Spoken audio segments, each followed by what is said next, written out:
Салам достор, силер менен кайрадан Жирти Борбор YouTube каналы. Силер менен чогуу Жиртинин темаларын улантабыз. Бүгүн силер менен көпчүлүк окуучулар кыйналган жаш курак маселелерин карайбыз. Так, демек бүгүнкү тема жаш курак маселелери. Жаш курак маселелери. Так, жаш курак маселелери бул өзү айтып тургандай эле адамдын жашы менен байланышкан маселелер да. Мисалы, кызынын, апасынын жашы жөнүндө бир канча шарттарды берип туруп, кызынын же болбосо апасынын жашын сурап калышы мүмкүн. Ушул сыяктуу маселелер, адамдын жашы менен байланышкан маселелер. Так, эми жаш курак маселелерин чыгарганда биз математикалык сүйлөмдөрдү математикалык тилде жаза билишибиз керек да. Так, мисалы үчүн бизге кандайдыр бир адамдын азыркы учурдагы жашы берилсе, мисалы, учурдагы жашы дейин, учурдагы жашы. Мисалы үчүн учурдагы жашы X деп берилген бала. Былтыр канча жашта болгон деген суроо болушу мүмкүн, же болбосо негизи маселелерди чыгарганда ушул сыяктуу сүйлөмдөрдү математикалык тилде жазыш маанилүү да. Мисалы, учурдагы жашы X жаш болсо, анда былтыр ал X минус 1 жашта болгон да. Былтыр деген бул 1 жыл мурун, же болбосо 5 жыл мурун канча жашта болгон. 5 жыл кыскартып жаза берейин, 5 жыл мурун деп. 5 жыл мурун канча жашта болгон болсо, учурдагы жашынан эмне кылабыз? 5ти кемитип коебуз. Же болбосо 3 жылдан кийин канча жашта болот? 3 жылдан кийин. Демек, учурда X жашта болгон бала 3 жылдан кийин учурдагы жашына 3тү кошкондогу сан болот да. Демек, учурда X жашта болсо, ал 3 жылдан кийин X плюс 3 жашта болот. Тиешелүү түрдө эле, мисалы, 10 жылдан кийин десе X плюс 10 жашта, 20 жылдан кийин десе X плюс 20 жашта болот. Эми мындан сырткары эсе деген сөз бар, бизде эселенген. Мисалы, 2 эселенген, же болбосо 2 эсе улуу, 3 эсе улуу, 5 эсе күчүү деген сыяктуу. Мисалы, 4 эселенген жашы деген белгисин, 4 эселенген жашы. Демек, учурдагы жашы X болсо, андан 4 эселенген жашы 4X болот. Эсе дегенде биз эмне кылабыз? Көбөйтөбүз. Так, мисалы, бизге бир мындай жөнөкөй сүйлөм берилсин. Кандай дейли?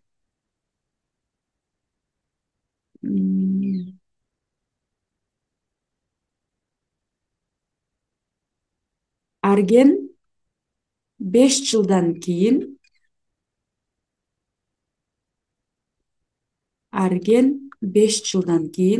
20 жашка толот, же 20 жашка чыгат. Беле? Так, ушуну биз математикалык сүйлөм менен жазышыбыз керек да. Так, аргенин учурдагы жашын А дей турган болсок, демек, аргенин учурдагы жашы А, ал 5 жылдан кийин мындай жашта болот. А бул канчага? 20га барабар экен да. Мынакей. Демек, мына жогоруда жазылып турган сүйлөмдү мындай кылып жаза алабыз да. Демек, бул жерден биз аны таба турган болсок, А барабар канча? 20 минус 5тен 15 болот экен да. Бул жерде бир аз жөнөкөй мисал болду. Эми ушундай мисалдарды бир аз таталдым эле. Мисалы,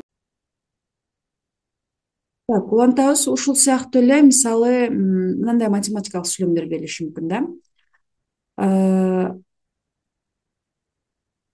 Айзат Бектен 12 жашка улуу, же болбосо 12 жашка чоң деп коелу. Муну кантип жазабыз? Так, Айзаттын жашын А десек, Бектин жашын Б десек, Айзат Бектен 12 жашка чоң болот. Демек, биз эгер Бектин жашына 12-ни кошсок, Айзаттын жашына барабар болуп калат да. Мисалы, элестетели, Бектин жашы 4 болсун, анда Айзаттын жашы канча болуш керек? Эгер Айзат Бектен 16 жашка чоң болсо. Эгер Бектин жашы 4 болсо, Айзат канчада? 16 болуш керек болот да. Чындыгында эле мына 4кө 12-ни кошсок, экөө бири бирине барабар чыгып калат да. Вот ошон үчүн мынтип жазабыз. Айзат Бектен 2 жашка улуу деген сөз ушул. Так, дагы кандай? Мисалы, Мирбек Нурбектен 3 эсе улуу. Же болбосо 3 эсе чоң деп коелу. 3 эсе улуу деп коелу. 3 эсе улуу. Так, демек Мирбектин жашын М десек, Нурбектин жашын Н десек, ким? Мирбек Нурбектен 3 эсе улуу. Ким кичине болуп атат бул жерде? Нурбек кичине болуп атат, Демек, кичинесинин жашын 3кө көбөйтсөк, экөө бири-бирине барабар болуп калат. Түшүнүктүүбү? Мирбек Нурбектен 3 эсе улуу. Эми текшерип көрө турган болсок, эгер Нурбектин жашы 11-де боло турган болсо, Мирбектин жашы 33-тө болуш керек болот, туурабы? Ошондо 3 эсе улуу болот. Демек, чындыгында эле биз Нурбектин жашын 3кө көбөйтүп койсок, Мирбектин жашы келип чыгып калат экен да. Демек, муну сүйлөм мындай жазылат. Жогоруда турган кыргыз тилиндеги сүйлөм математикалык тилде мындай жазылат экен. Так, дагы кандай мисалдар берилиши мүмкүн?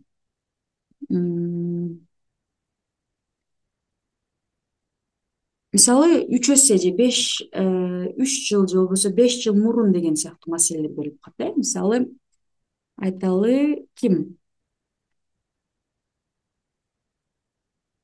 Болот 2 жыл мурун Тилектен 5 эсе чоң болгон. Кантип жазабыз муну? Болот 2 жыл мурун Тилектен 5 эсе чоң болгон. Демек, Болоттун жашын Б десек, Тилектин жашын не дейли? Т дейли. Демек, 2 жыл мурун деген сүйлөм болуп атат. 2 жыл мурун дегенде муну балдардын экөөнүн тең жашынан экини кемитебиз. Себеби экөө тең бирде 2 жашка кичирейт же 2 жашка чоңойт.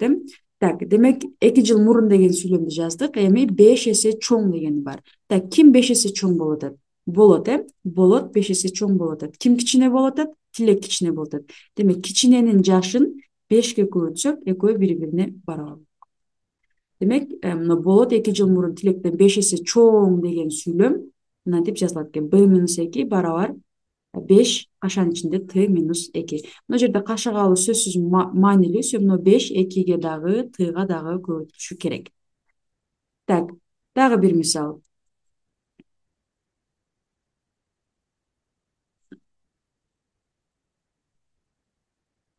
Бермет 7 жылдан кийин 7 жылдан кийин сыргадан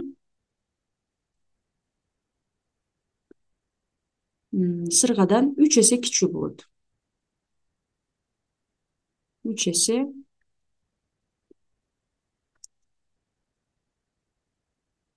кичүү болот. Демек, Берметтин жашын кайра эле баштамгасынан Б дейли, сырганын жашын С дейли. Так, 7 жылдан кийин деген сөз болот. 7 жылдан кийин деген үчүн экөөнүн тең жашына биринчи 7-лерди кошобуз. Анан канча эсе? 3 эсе кичүү болот. Так, ким кичүү болот? Бермет кичүү болот, Бермет сыргадан 3 эсе кичүү болот. Демек, кичинесинин жашын 3кө көбөйтсөк, экөө бири-бирине барабар болуп калат. Демек, мына сүйлөмдү биз ушинтип жазып коет экенбиз. Так, жетиштүү деңгээлде болду окшойт деп ойлойм. Эми ушуга жалпы бир мисал карап көрөлү. Так, мисал бизде мындай келет экен. 2 жыл мурда апасынын жашы деп толуктоодо жазайын, кыскартып. 2 жыл мурун, то есть апасынын жашы деп отурбайлы, апасы деп коеюн. 2 жыл мурун апасы кызынан 5 эсе чоң. 5 эсе чоң. 3 жылдан кийин 3 жылдан кийин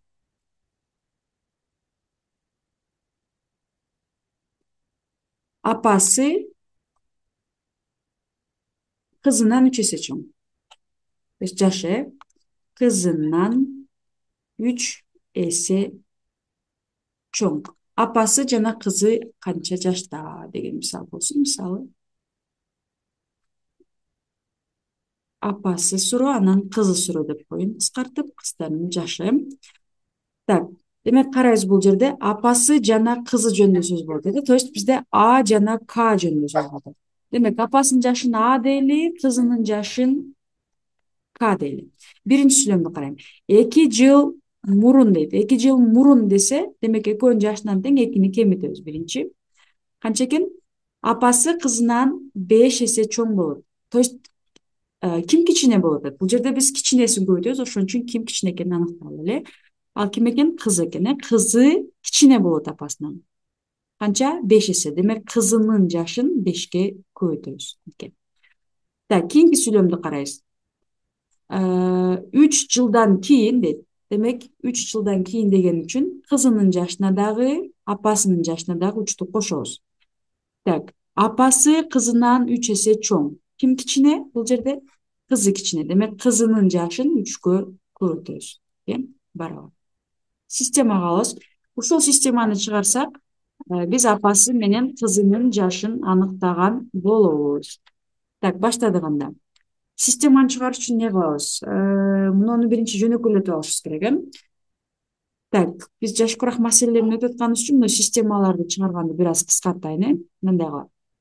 Мына жактан, то есть мына тараптардан кашаларды ачып туруп, К'ларды бул тарапка, то есть Анын жанына алып өтөм. Так, кашаларды ачсак, А минус 2 барабар 5К минус 2 болот. Экинчи теңдемеден А плюс 3 барабар 3К плюс 9 болот. Системага алам. И так, К'ларды бардыгыны Анын жанына алып өтөм. Демек, А минус 5К барабар, ой, мына жерде кашан туура эмес ачып койдум. 2 эмес 10 болот болчу. Мына 5ти 2 көбөйткөндө канча болот? Минус 2-ни бияка алып өтсөк, плюс болот эт дагы. 10 минус 2ден 8 болот. Бул жактан А минус 3К барабар 9, 3тү бияка алып өтсөк минус болот, 6 болот. Система. Эми бул системадан Алардын коэффициенттери бири-бирине барабар экен. Демек кемитип салсам, мен Аларды жок кылып салган болом. Кемитебиз анда. Адан Аны кемитсем 0 калат. Минус 5К минус 3К. Канчаны берет? Так, жазайын. Минус 5К минус 3К барабар минус 8. Бул тараптарын эсептеп атамын. Минус 8 минус 6. Демек бизде алар жоголуп кетти. Бир өзгөрмөлүү теңдемеге келип калды. Так, эмне кылабыз? Минус 5К плюс 3К барабар канча? Минус 14 болот. Демек экөөнү эсептесек, минус 2К барабар минус 14. Демек К барабар 7. То есть бул деген сөз кызынын жашы 7 деген. Эми каалаган бир теңдемеге коюп туруп, биз Аны таап алабыз. Келгиле, бул жактан биринчи теңдемеге коелу. Могу жактан К'нын ордуна 7-ни койсом, Аны табам. Демек, А минус 2 барабар 5 көбөйтүү К бизде мына жердеки К. Канча? 7. 7ден 2-ни алсак 5. Демек, А барабар 5ти 5ке көбөйтсөм 25 болот. 25 мына минус 2-ни бул тарапка алып өтсөм плюс 2 болот дагы 27 болот. Демек, эмне экен? Кызы 7 жашта, апасы 27 жашта экен. Так, текшерип көрөлүчү, туура чыгардыкпы? Не дейт? 2 жыл мурун, так, канча эле? Апасы 27, кызы 7 жаш болду. Не дейт? 2 жыл мурун апасы кызынан 5 эсе чоң болгон. Кана, 2 жыл мурун кызы 5 жашта, апасы 25 жашта болгон. Демек, 25ти 5ке бөлсөк, чын эле 5 эсе улуу болгон. Так, 3 жылдан кийин апасы кызынан 3 эсе улуу болот дейт. Так, 3 жылдан кийин апасы 30 жашта болот, кызы 10 жашта болот. Так, 10дон 30 3 эсе чоң. Демек, жооп туура экен. Кызы 7 жашта, апасы 27 жашта экен. Так, дагы бир мисал карайлы. Бул бизде болот экинчи мисал. Так, мындай экен. Атасынын жашы баласынын жашынын 3 эсесине барабар.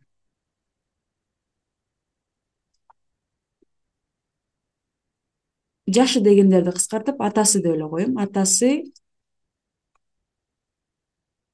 баласы атасынын жашы баласынын жашынын 3 эсесине барабар. Эгерде 11 жылдан кийин атасынын жашы эгерде 11 жылдан кийин эгерде 11 жылдан кийин атасынын жашы атасынын жашы атасынын жашы баласынын жашынын 2 эсесине барабар болсо, атасынын жашы баласынын жашынын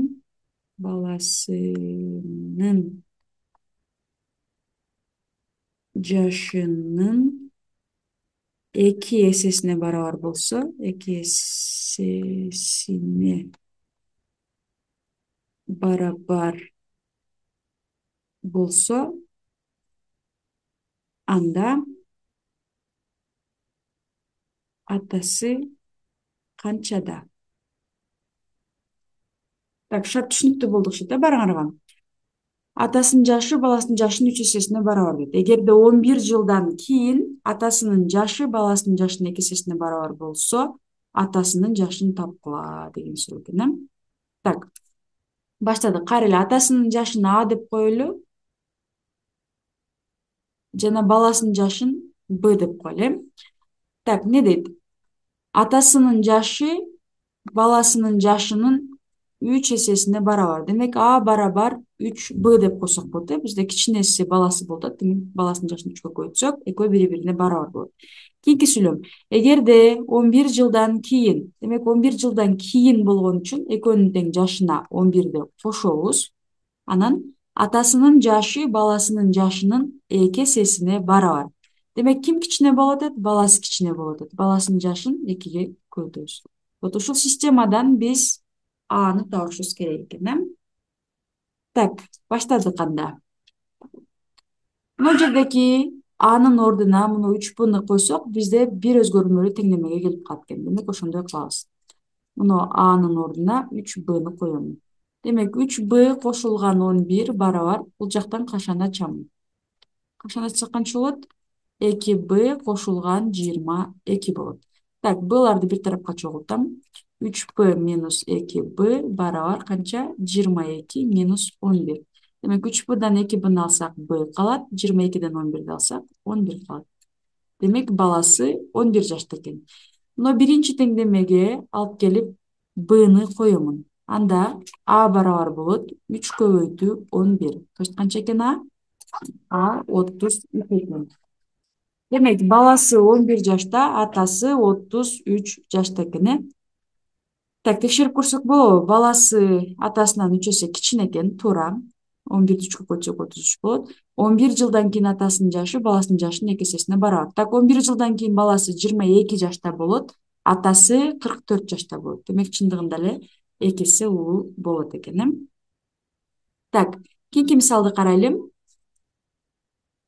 Кийинки мисал бизде мындай экен. Үчүнчү мисал болот, да, бизде. Апасы 38де.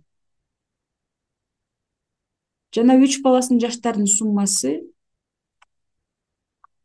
жана 3 баласынын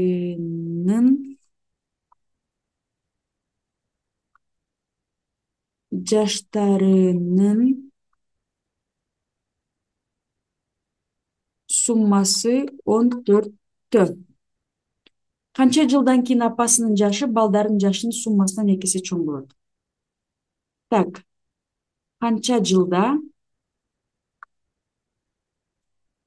Апасынын жашы,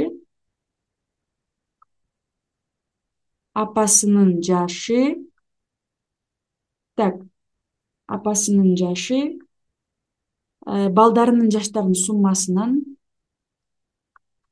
балдарынын жаштарынын жаштарынын суммасынан эки эсе чоң болот.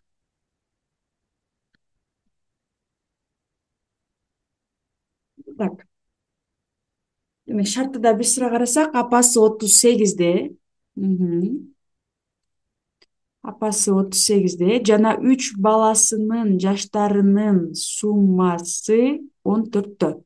Канча жылдан кийин апасынын жашы балдарынын жаштарынан эки эсе чоң болот дейт. Демек, апасыны А дейли. А канчада экен? Жок, апасына А дештин кажети жок экен, ал бизде конкреттүү түрдө белгилеп, апасы 38-де деп. Так, 3 баласы бар экен. 3 баласынын жаштарын биз А, Б, С деп коелу. А, Б, С деген 3 баланын жаштарынын суммасы 14 экен, шарт боюнча. Анан айтат, канча жылдан кийин апасынын жашы балдарынын жаштарынын суммасынан эки эсе чоң болот. Так, апасы 38-де. Кандайдыр бир X жылдан кийин, ушундай жашта болот. 38 плюс X жашта болот. Биринчи баласы А плюс X жашта болот, экинчи баласы Б плюс X жашта болот. Үчүнчү баласы С плюс X жашта болот. Эми канча жылдан кийин, то есть X жылдан кийин мына балдардын жаштарынын суммасы экен? Апасынын жашы балдарынын суммасынан эки эсе чоң болот. Демек, балдары бизде эмне болот? Кичине болот. Демек, балдардын жашын экиге бөлсөк, апасынын жашы келип чыгат экен. Эки. Кандайдыр бир X жылдан кийин биринчи баласы бул жашта, экинчи баласы бул жашта, үчүнчү баласы бул жашта болот. Булардын жаштарын кошсок, апасынын жашынан эки эсе кичүү болуп калат экен да. Вот ушул теңдемеден биз X'ти тапсак, канча жылдан кийин экенин тапкан болобуз. Так, эмне кылабыз? Кошаларды ачып жөнөкөйтөбүз. 38 кошулган X барабар 2 топтой турган болсо кандай болот? А плюс Б плюс С X'тардан бизде 3 3X болот. Демек, бизге шарт боюнча берилген А, Б, С, то есть 3 баласынын жаштарынын суммасы 14 экендиги. Ушул А, Б, С'нын ордуна 14 коем, то есть А, Б, С'лардын суммасынын ордуна. Кандай болот анда? 38 плюс X барабар 2 14 кошу 3X. Ушул теңдемеден X'ти тапсак, биз канча жылдан кийин экендигин тапкан болобуз. Демек, эмне кылабыз? Кашаларды ачабыз. Так, 2-ни 14-кө көбөйтсөм 28 болот. Анан бул 2-ни бияка көбөйтсөк, канча? 6X болот. Так, X'ти бул тарапка, 28-ди бул тарапка алып өтөм. Анда 38 минус 28 барабар 6X минус X болот. 6X минус X деген бизде 5X болот. Муну биринчи жазып коем. 38-ден 28-ди алсам 10 болот. Демек, X барабар экен 10 бөлү 5-тен 2. То есть 2 жылдан кийин балдардын жаштарынын суммасы апасынын жашынан 2 эсе кичүү болот экен. Так, түшүнө алдыңарбы деп ойлойм. Так, дагы бир мисал карайлы ушуга. Так, кандай мисал карайлы?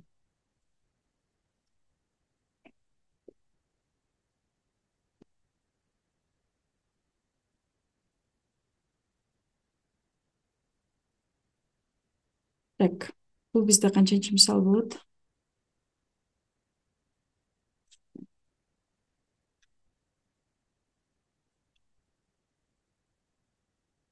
Не дейт? Агасы менен инисинин жаштарынын катышы дейт. Агасы менен инисинин жаштарынын катышы канча? 5-тин 3-кө болгон катышында экен. Иниси агасынын жашына келгенде, иниси агасынын жашына келгенде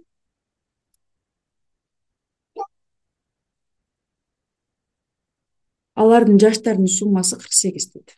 Келгенде алардын жаштарынын суммасы 48 болсо, агасы канчада деген суроо экен. Так, баштадык. Демек, бул жерде агасы менен инисинин жаштарынын катышы берилиптир. Так, агасынын жашын А дейли, инисинин жашын Б дейли. Демек, Анын Бга болгон катышы бизде канча экен? 5тин 3кө болгон катышындай экен, 5тин 3кө болгон катышындай экен. Так, ушул жерде бир аз токтолуп алышчу экен. Так, демек, бул жерде канча жазсак болот? Анын тушунда 5 турат, Бнын тушунда 3 турат. Демек, биз А барабар 5К, Б барабар 3К деп жазсак болот, Бул бизге катыш пропорциядан белгилүү. Эми экөөнүн жаштарынын айырмасы канча болот? А минус Б, то есть 2К болот, 2. Так, А минус Б бизде 2К болот.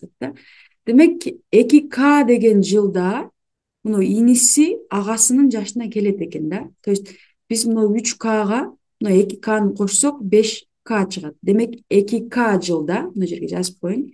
2К жылда иниси агасынын жашына келет. Агасынын жашына келет. Жазалы ошондо. Анда агасынын жашына 2К деген жылда келсе, агасы деле ошол 2К жылда 7К деген жашка келип калат да, мынеке. Но агасы. Иниси 2К жылда 5К болот мынеке.